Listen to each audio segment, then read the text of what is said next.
Hola a todos y todas, gracias por este cariño, a los de fuera, gracias por venir, por engrandecer nuestro evento, porque hacen que el evento que mis alumnos han preparado para todos nosotros se vuelva más interesante y que tenga también un mayor aprovechamiento para los que estamos presentes. Yo en esta ocasión voy a tener que hacer algo que le sugieren a los que van a hablar en público. A pesar de que hablo en mi clase 2 veces por semana, la verdad es que en este momento creo que ya después de los que me antecedieron, solo me queda imaginar que todos están desnudos, ¿no? Todos y todas, para poder… Exacto, bueno, ya oí por ahí que hay unos que dicen que sí lo harían, que no me preocupe para que esté tranquila en mi ponencia, pero no va a ser necesario. Creo que ya con esta presentación tan amable de mis alumnos y con su generoso aplauso, podemos empezar. Bueno, yo sí les voy a decir que mi ponencia es como en mis clases, hay muchísima información y me toca a mí el reto de traérselas como peladita y en la boca, ojalá lo consiga como trato de hacer en mis clases. Entonces, por favor, Miguel, si podemos pasar la primera diapositiva, por favor. Yo lo que quiero hacer en esta ponencia es que haya más ética en la propaganda política. No tenemos esa cultura, ya nos hablaron los primeros 2 ponentes de ello, creo que es una preocupación general, queremos que los jóvenes participen en política y no va a suceder mientras siga habiendo las campañas de marketing político que hemos vivido, y eso para mí es una preocupación. Cuando se me invitó a esta ponencia yo pensé, ¿qué quiero hacer con ese público, con ese privilegio que me van a conceder por 40 minutos? Pues esto, ¿no? Entonces, quiero que suceda. Si revisamos brevemente la historia, tenemos una definición importante de lo que ha sucedido en este país. Se nos ha considerado deshonrosamente como una dictadura blanda o dicta blanda. Estos 2 autores que tienen ahí, Guillermo O'Donnell y Philip C. Schmitter, nos dicen, y voy a leerla porque sí me parece importante, que en ellas los que detentan el poder pueden tolerar o promover la liberalización y además hasta procuran abrir un poco los espacios públicos para los agentes tanto individuales como colectivos, y además ellos pueden ejercer la presión que quieran y hasta donde quieran para que realmente no ocurra un cambio, o sea, se reservan y no ceden toda la libertad para que las cosas sean como ellos quieren. Eso es lo que ha sucedido en nuestro país, de ahí fuimos transitando hacia la transición, valga la redundancia. La que sigue, por favor. Y entonces, lo que tenemos nosotros y lo que nuestra historia nos dice es que a partir de que sucedieron, no sé si han oído porque son muy jóvenes y no habían nacido, pero en 1988 tuvimos algo muy deshonroso en este país. El que después fue presidente, Carlos Salinas de Gortari, tuvo que hacer eso, liberalizar. Y entonces se crea el INE, se crean la legislación correspondiente y todo se prepara después de una profunda reforma, no quiero abundar mucho en esto, para que en 1997, en una elección que le llamamos intermedia, porque solo se hace la renovación del poder legislativo y lo que son presidencias municipales, diputaciones locales, entonces se hizo un ensayo para ver nuestro nuevo entramado electoral y tuvimos un gran resultado. En la Ciudad de México antes el regente, así se llamaba, era designado así de dedazo, decíamos, esa era una frase de la época, por el presidente de la República. Entonces se hizo por primera vez una elección basada en el voto popular y queda como ganador el gran perdedor de 1988, que fue Cuauhtémoc Cárdenas Solórzano. Con eso realmente transitamos a la democracia, aprobamos nuestro nuevo entramado electoral, que después en el 2000 nos permitió tener un presidente por primera vez emanado de un partido distinto al que había estado por décadas en el gobierno. Eso ante los ojos del mundo nos puso en un primer plano porque estaba pendiente la aprobación del Tratado de Libre Comercio con la Unión Europea. El Parlamento Europeo, amante de los derechos humanos, estaba observando nuestra elección y si no hubiera resultados democráticos, no hubieran ratificado el tratado. Entonces, después de observarla, después de tener ganador, pues se hizo la ratificación. ¿Y por qué hicieron eso? No era una intromisión de la Unión Europea. Lo que pasa es que ese tratado es un convenio de colaboración tanto política como económica. Entonces ahí está el sustento del por qué ellos podían meterse con eso. La que sigue, por favor. Esta es la legislación que rige la materia electoral y todo lo complicada que se pueda poner. Varias de esas leyes, concretamente la Ley General de Partidos Políticos, la Ley General de Instituciones y Procedimientos Electorales, la Ley General en materia de delitos electorales, son de 2014. Entonces, si se fijan, después de la elección de 2012, otra vez viene un parteaguas donde requerimos modernizarnos, porque algo que pasa siempre en una democracia, y estoy muy contenta de que eso haya sido como la nuestra, es que el príncipe liberaliza como él quiere, como decían Schmitter y O'Donnell, liberaliza hasta donde quiere, pero los ciudadanos podemos recibir la uña que nos están dando y tomarnos la mano. Entonces yo creo que los mexicanos sí queremos tomarnos la mano y lo vamos a poder hacer si hay gente como ustedes que esté informada. Como les dijo el primer ponente, Carlos, ustedes si votan todos juntos tienen el ganador de la elección de 2018. Y mi preocupación como docente, como académica, como investigadora, es que vayan a hacer un voto razonado y que vayan a hacer un voto libre. Y el voto no puede ser libre si está manipulado.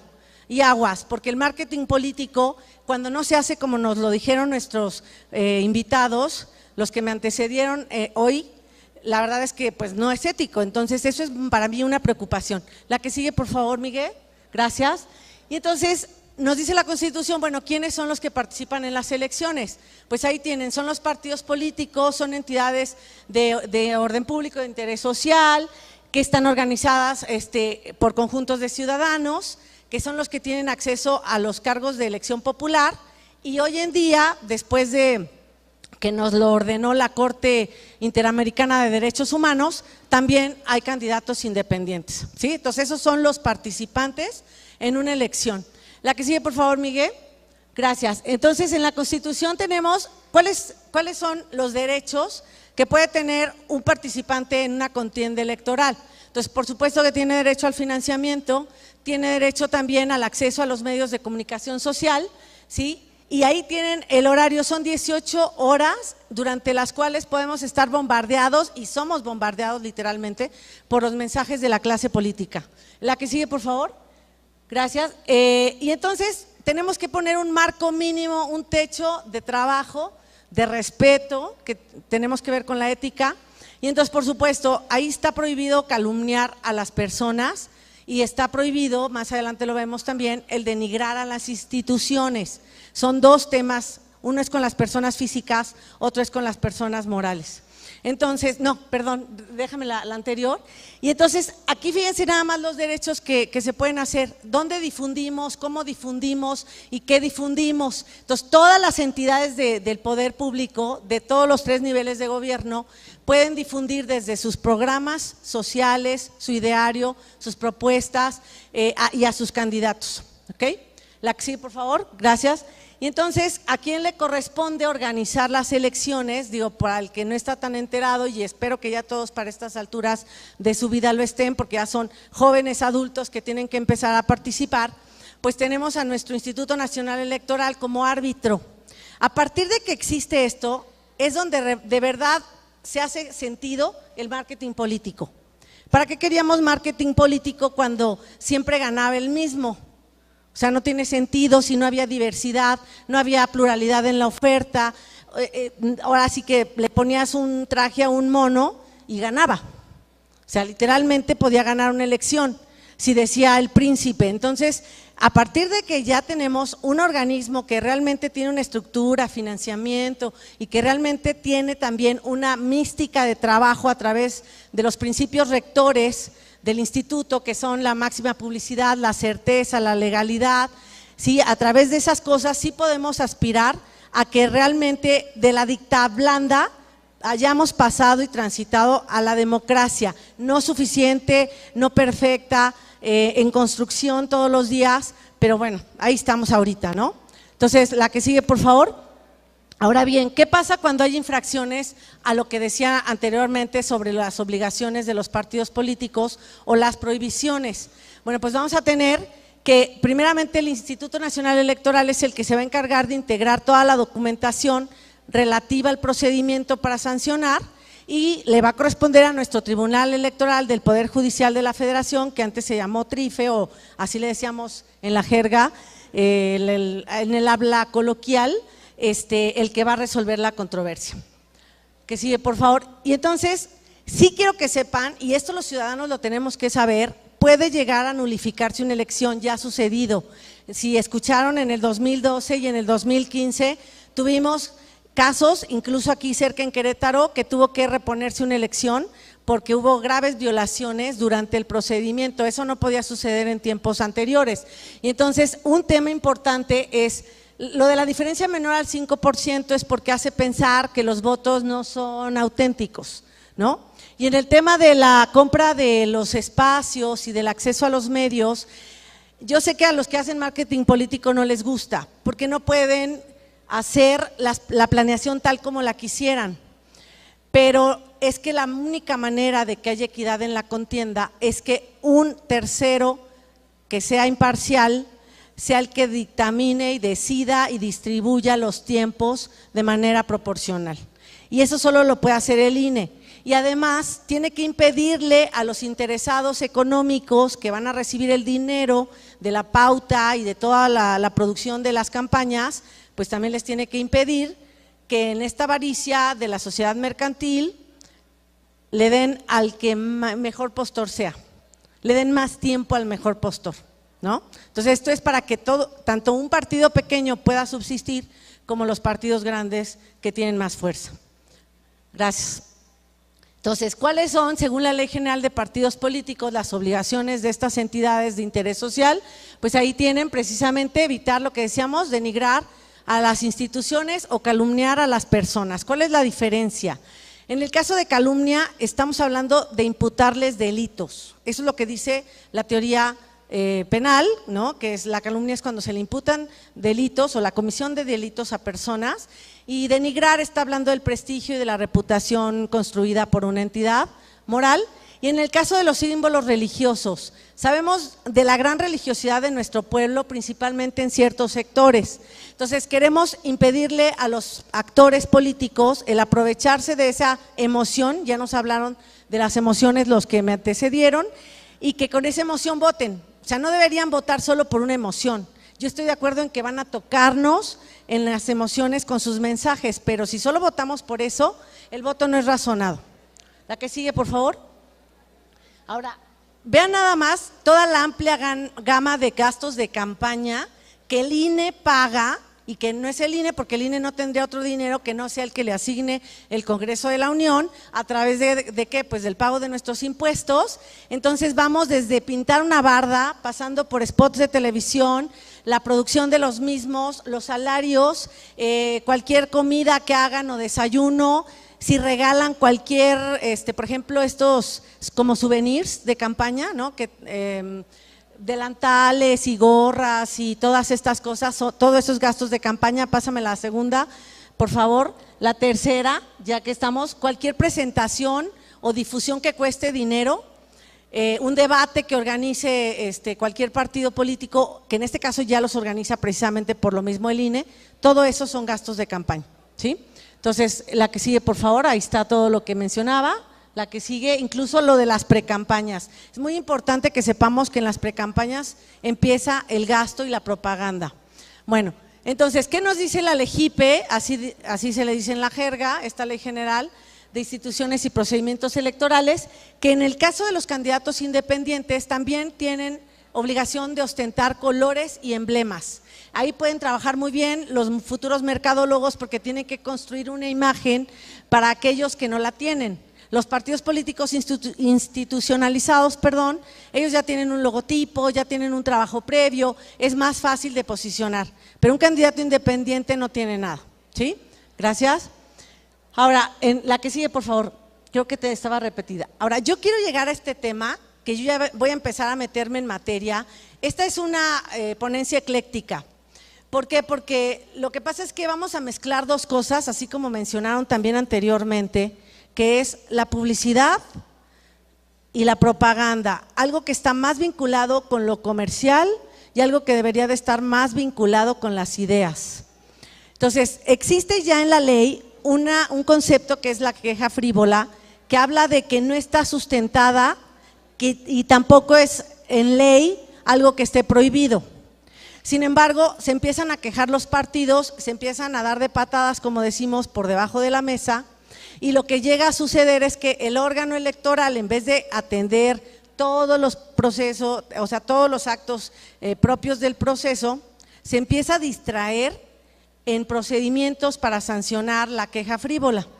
Entonces, los partidos políticos últimamente se han enfrascado en ese tipo de contiendas y obviamente hace perder mucho el tiempo al árbitro, por lo cual se está empezando a penar y a sancionar este tipo de cosas. Entonces ahí tienen precisamente lo que significa una queja frívola, o sea, pura opinión, no hay pruebas, ni siquiera la ley lo marca o lo prevé, y obviamente ni siquiera se puede alcanzar jurídicamente eso que se está mencionando. Voy a poner unos ejemplos más adelante.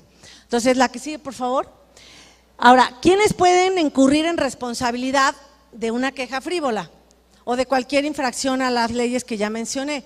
Si se fijan, hasta somos todos, desde, vamos a empezar por los partidos políticos, por sus candidatos, pasando por los concesionarios de radio y televisión, un ciudadano que quiera aspirar a un cargo para que posteriormente haya un partido político, los notarios públicos, los extranjeros, pásame la que sigue, por favor.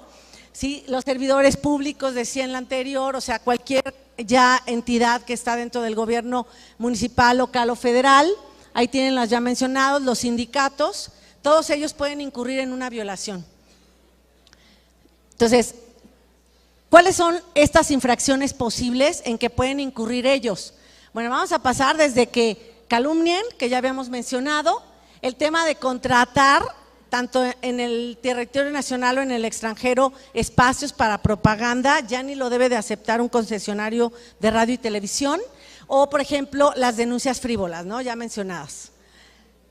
Ahora, en el caso de las propaganda gubernamental, la propaganda gubernamental se tiene que evitar ya cuando empieza la contienda, ya cuando tenemos inicio de las campañas y nos incluye hasta el día de la jornada electoral. Lo único que se podría difundir ese día son la información propia de lo electoral, lo que sea de protección civil y lo relativo también a cuestiones de emergencia, ¿no? Cualquier cosa de educación y salud, esas son las únicas cosas que un gobierno en esas fechas puede promover.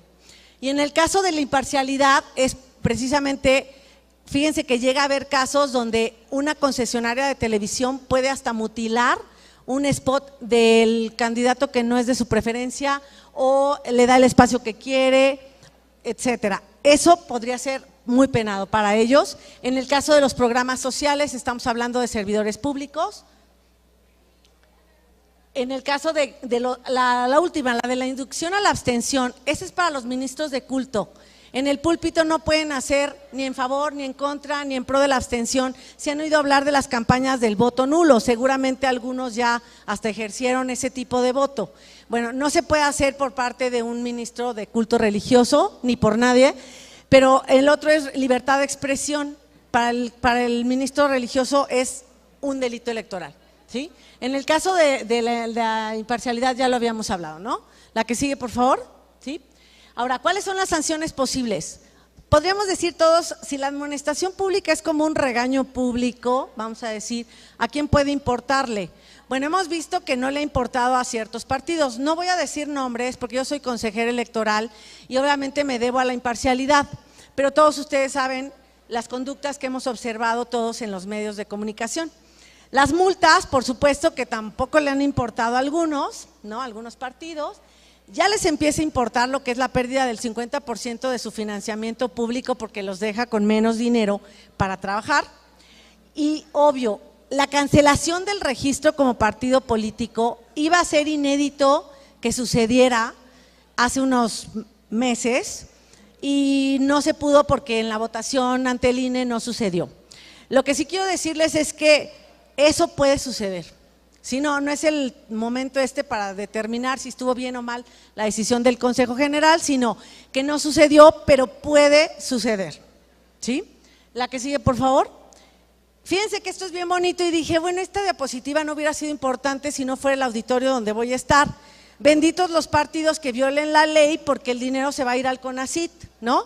Y entonces los investigadores, ya sean de los estados y obviamente a nivel federal, pues van a tener dinero. Entonces, bueno, que no sea por eso que violen la ley, por favor, quiero ética, quiero voto razonado, pero por lo menos si el dinero va a existir, pues que se vaya a un objetivo tan lindo como el Consejo Nacional de Ciencia y Tecnología. Por favor, la siguiente. Ahora, ¿qué hacemos en un procedimiento para sancionar lo relativo a las violaciones en propaganda política? Hay un procedimiento especial que obviamente lo va a tramitar la Secretaría Ejecutiva del INE, es un órgano que está facultado para ello.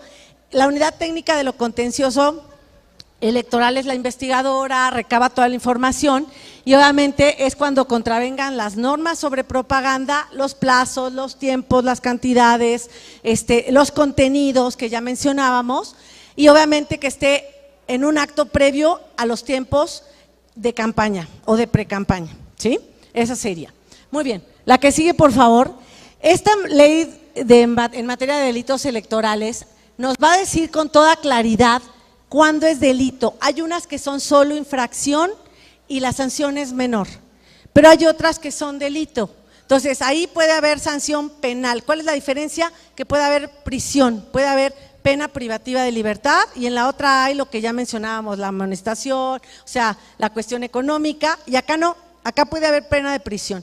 Entonces, ya estamos viendo, la primera me interesa muchísimo, esto de la difusión de las encuestas y sus resultados, en la zona más occidental que estamos hablando, por cierto, pues de las Californias, incluso en Estados Unidos aplica también a su California, las nuestras, las bajas y la de allá, ¿no?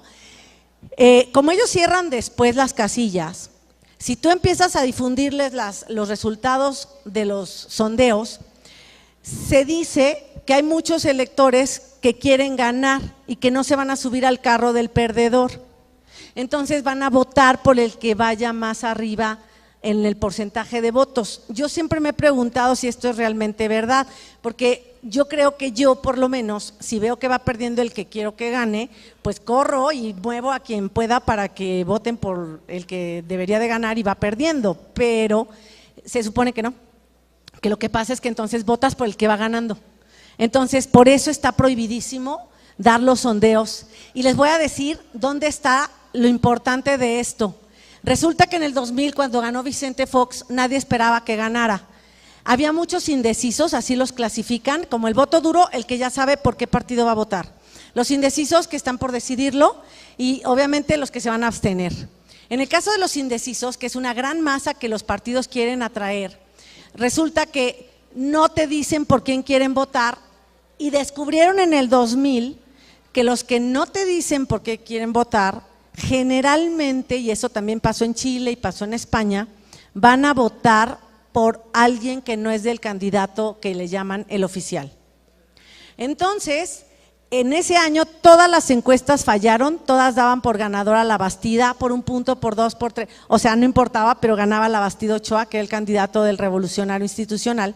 Y a la hora que gana Fox, todos se preguntaban qué pasó, y en un artículo muy interesante del Reforma, que cuando hacía otro periodismo, porque hoy por eso ya le dicen Deforma, decían los expertos que lo que pasó es que se les olvidó que a la hora que tenían que medir el voto de los indecisos, tenían que, digamos que prorratearles los puntos porcentuales a todos los partidos, pero al que no le tenían que prorratear nada era al partido oficial. Por eso se les movió el porcentaje, porque le pusieron al PRI porcentaje de voto de ese núcleo llamado los indecisos, y ese fue su error, porque esos no tenían que tener voto, es que no, el indeciso nunca va a votar por el candidato oficial. Entonces tenían que haber eliminado a ese sector, ponerle la sumatoria de porcentajes a los indecisos, a los no decididos, y entonces les hubiera dado como resultado que ganaba Fox. Y hubiéramos sabido anticipadamente que ganaba Fox, y yo no sé qué hubiera pasado, porque la maquinaria del PRI se hubiera movido para evitar que ganara Fox. Así que creo que lo que pasó pues tenía que simplemente pasar, ¿no? Lo del voto, la presión o la inducción al voto para un ministro de culto, aunque nos parezca difícil de suceder, pues en teoría tendría que tener pena privativa de prisión conforme a esto. Y la última, cuando te vas a las casillas a presionar, ha pasado, nos han llegado al instituto quejas que nunca han sido comprobadas de que hay alguien en las casillas con colores, con camisetas, entregando regalos para que la gente vote en un sentido. Eso por supuesto es un delito, entonces si lo llegan a ver en alguna elección lo pueden denunciar y eso sí es pena privativa de prisión también. La que sigue, por favor. Esta es la definición de propaganda. ¿Por qué la voy a dar hasta este momento? Bueno, en primera que ya los que me antecedieron y que son expertos en el tema, pues ya lo dijeron.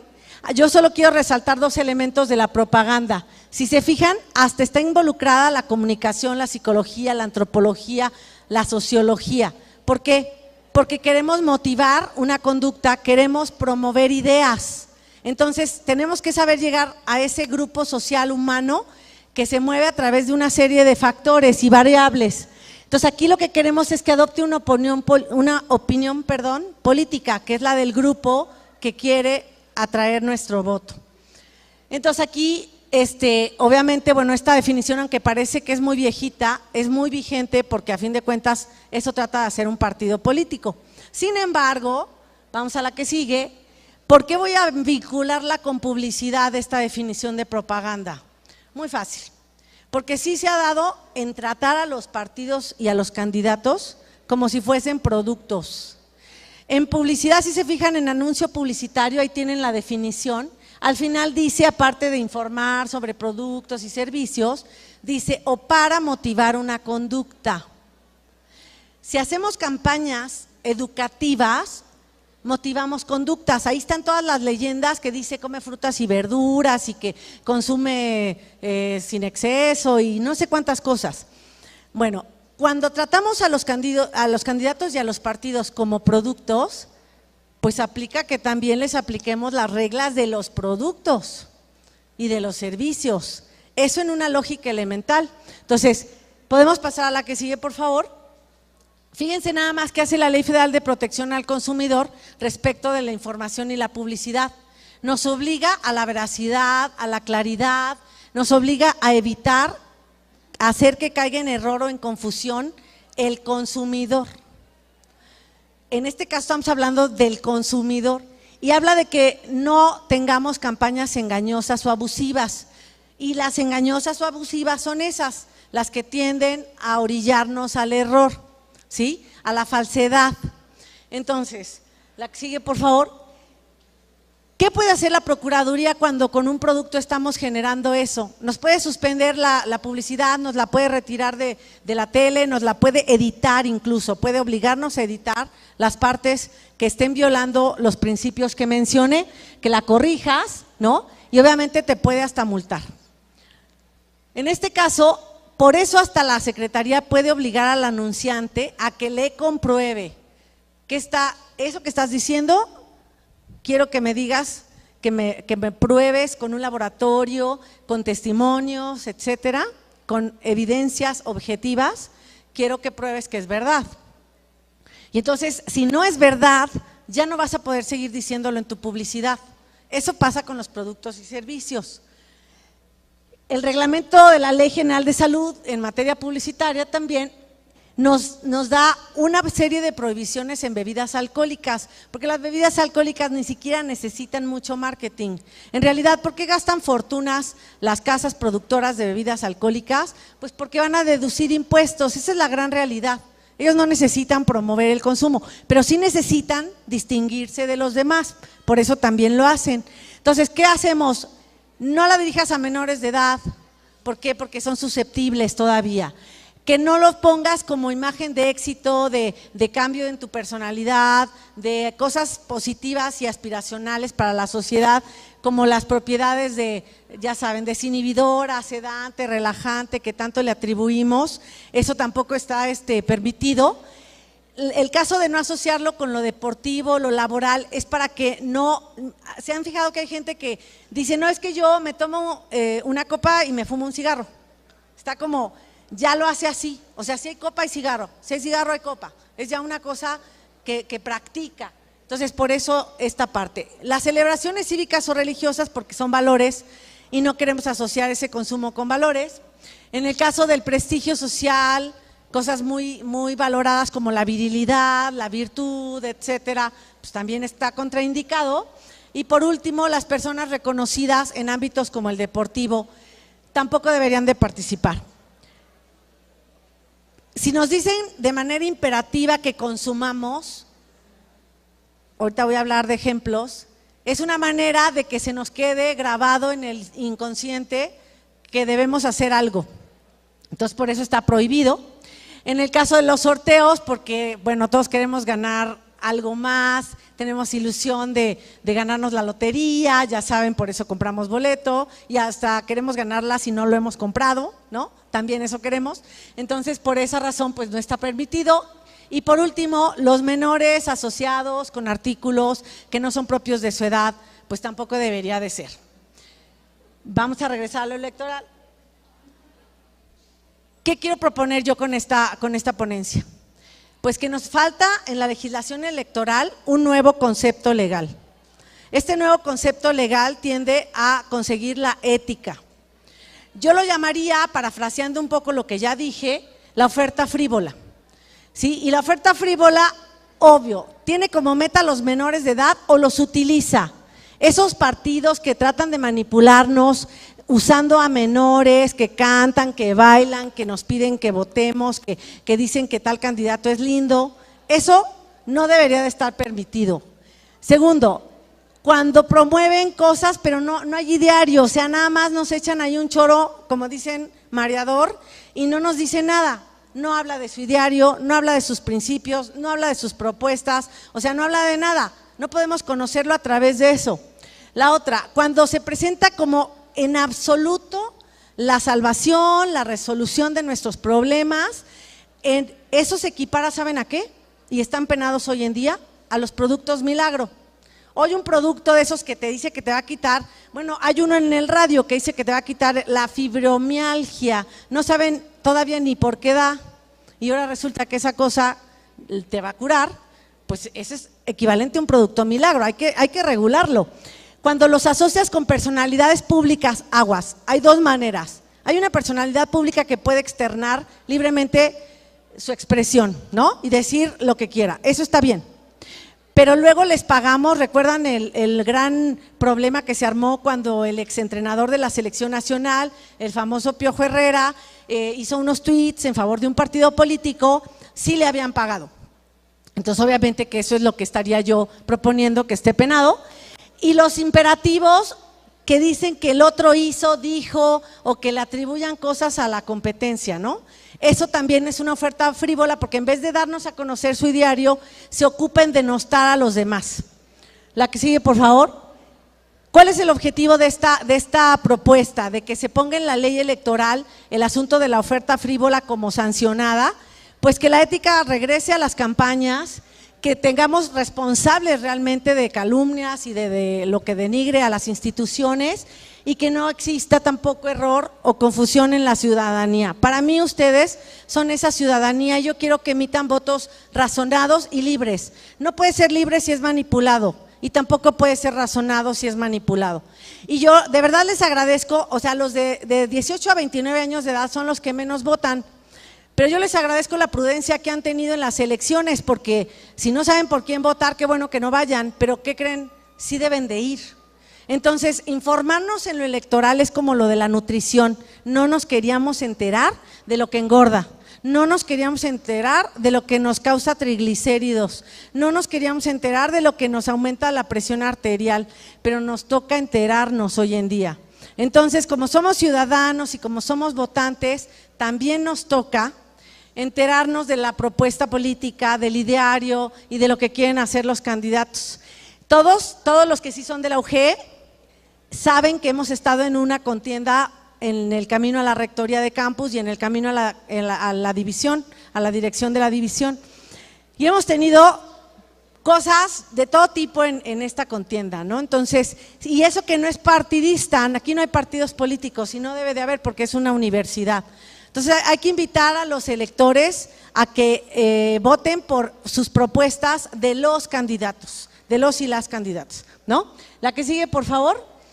Solo quiero comentarles de que el Tribunal Electoral ha emitido las siguientes jurisprudencias, solo vamos a ver los títulos, ¿no? Entonces ahí está, cuando se ha denigrado un partido puede denunciar.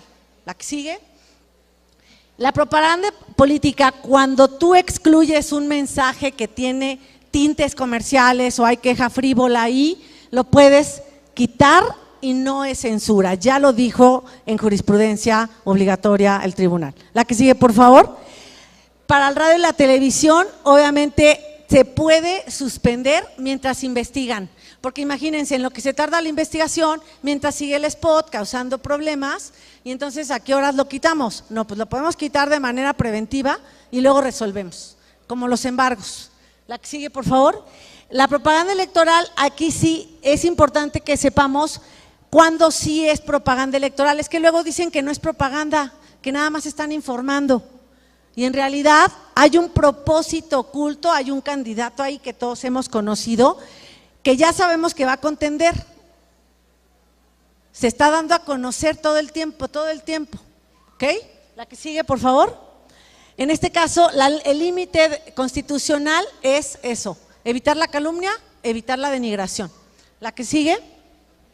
¿Y qué manera tenemos para sancionar esto? Tenemos este procedimiento especial sancionador y tiene que ver con el radio y la televisión, porque son medios muy penetrantes. Hoy en día, créanme, un buen mercadólogo sabe que para hacer una buena campaña necesitas un paquete donde incluye redes sociales, pero no puedes dejar a los medios tradicionales todavía.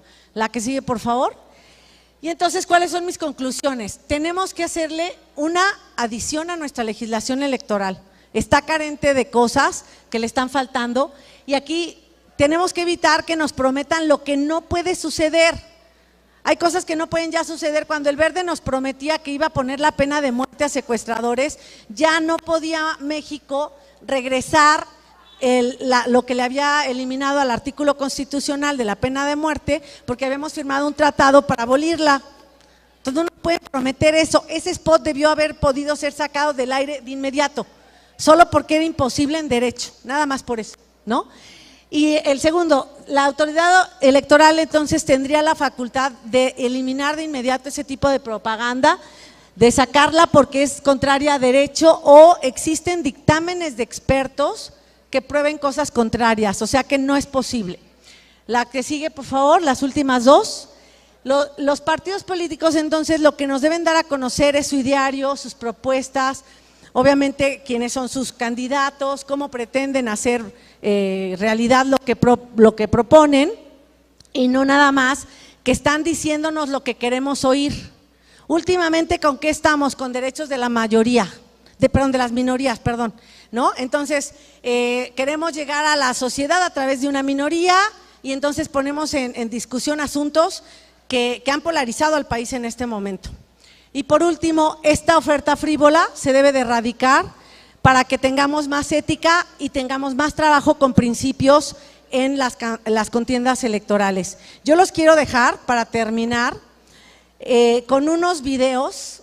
Yo soy productora de cine en mis tiempos libres, entonces no podía dejar de traer algo audiovisual. Entonces vamos a tener unos minutos de unos videos muy aprovechables para que ustedes, por su propio razonamiento, por su propia opinión, lleguen a la conclusión de si lo que estamos presentando ahí se ajusta al marketing político apegado a la ética o no se ajusta. Muchas gracias por su atención.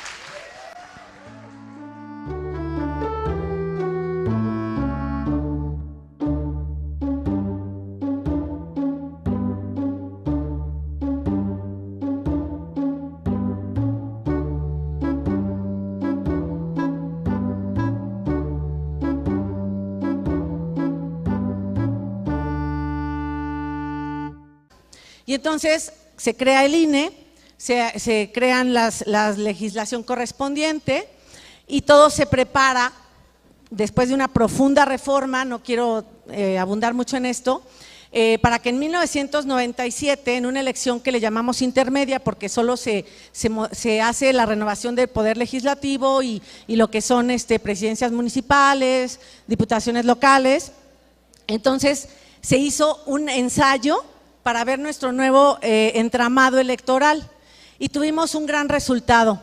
En la Ciudad de México antes el regente, así se llamaba, era designado así de dedazo, decíamos, esa era una frase de la época, por el presidente de la República. Entonces se hizo por primera vez una elección basada en el voto popular, ¿sí todas? Para poder… Exacto, bueno, ya oí por ahí que hay unos que dicen que sí lo harían, que no me preocupe para que esté tranquila en mi ponencia, pero no va a ser necesario. Creo que ya con esta presentación tan amable de mis alumnos y con su generoso aplauso, podemos empezar.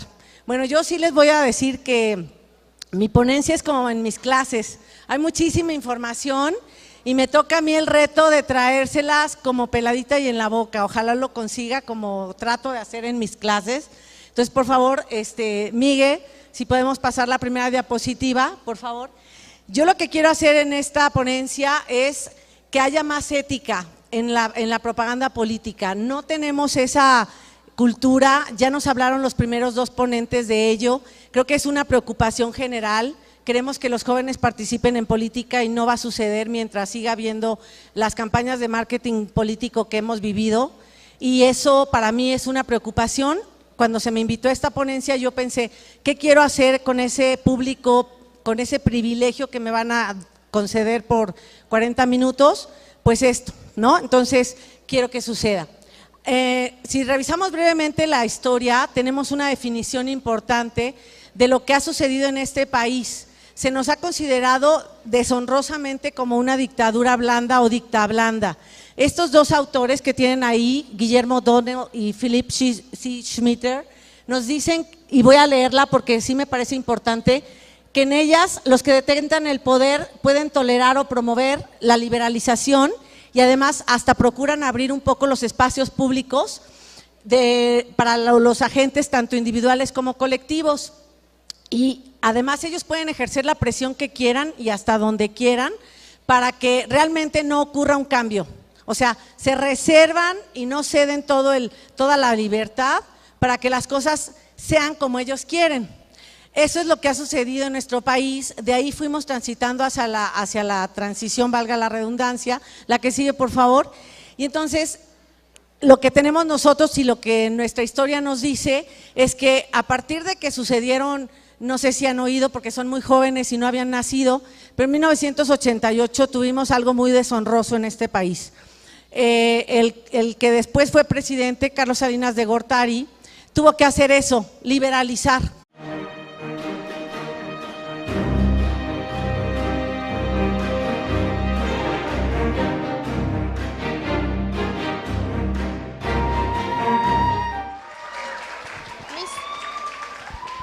Hola a todos y todas, gracias por este cariño, a los de fuera, gracias por venir, por engrandecer nuestro evento, porque hacen que el evento que mis alumnos han preparado para todos nosotros se vuelva más interesante y que tenga también un mayor aprovechamiento para los que estamos presentes. Yo en esta ocasión voy a tener que hacer algo que le sugieren a los que van a hablar en público. A pesar de que hablo en mi clase 2 veces por semana, la verdad es que en este momento creo que ya después de los que me antecedieron, solo me queda imaginar que todos están desnudos, ¿no? Todos